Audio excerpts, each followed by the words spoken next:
Hi, welcome back. This is Debonair Kovacs, and we're on the home stretch of 40 ways my labyrinth is like my life. We're going to do number 30 today, so there are only 10 more left after that. You can find me at debonair.com, two V's, two N's, and E on the end. You can find me on Facebook, Twitter, and Instagram also under that name. In fact, if you look up this name, Debonair, that will only be me. Nobody else in the world has that name spelled that way. That's because I'm very different. My mommy knew that when she named me. Very different. Number 30. It takes as long to return to the real world as to find the quiet center. In my labyrinth, and most others too, there are no walls, so you really could walk straight across all the paths to reach the center in seconds. But why would you? The journey is the point. Leaving, it's even more of a temptation. You've had your contemplative journey in, pondered insights near the tree in the center, and now you can simply step to the entrance path that leads so near before its first unexpected left turn, see number 4, and walk back out through the trellis. By so doing, one would miss the entire raison d'etre of a labyrinth, of course. It's meant to be a symbol of a journey we have no power to take shortcuts in, life itself. We can end it entirely, but we can't take shortcuts in it. We speak of things such as wandering from the path, going the wrong direction, and even sitting down and crying. But in fact, our life is composed of time, and time moves only in one direction and reigns as absolutely as any despot.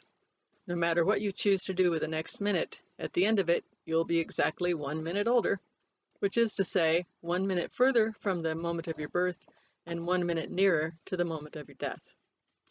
So my attempt to avoid certain pitfalls in the labyrinth of my life, meant with all my heart not to be denial but avoidance of evil, let me add, kept me circling for years around those same pitfalls, never able to get any closer to my goal.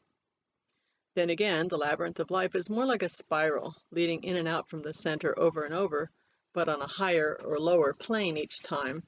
So I also sometimes tried to rush back out to the world to share awesome insights God had granted at my latest visit to the center, without taking the time to stew those insights thoroughly into my own soul at first. That still is a problem with me. The journey is the point. The journey is the point.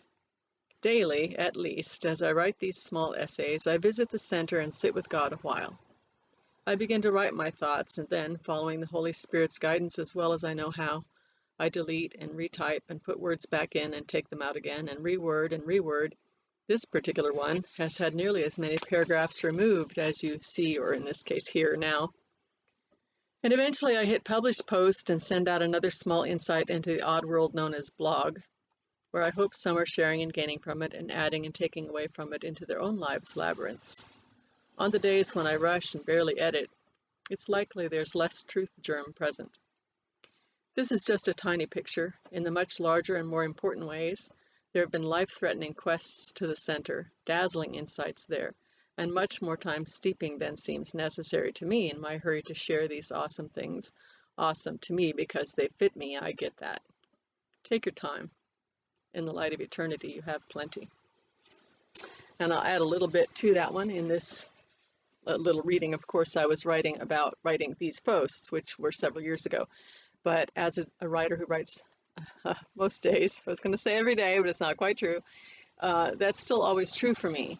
There was a period of my life when I didn't write for a while, and I learned that my writing is one of the most important ways God talks to me, and God wasn't able to get through as much when I wasn't writing. So that's an important thing I've learned about myself, and I hope you've learned all kinds of ways that you can stick close to God as you walk the labyrinth of your life. See you next time.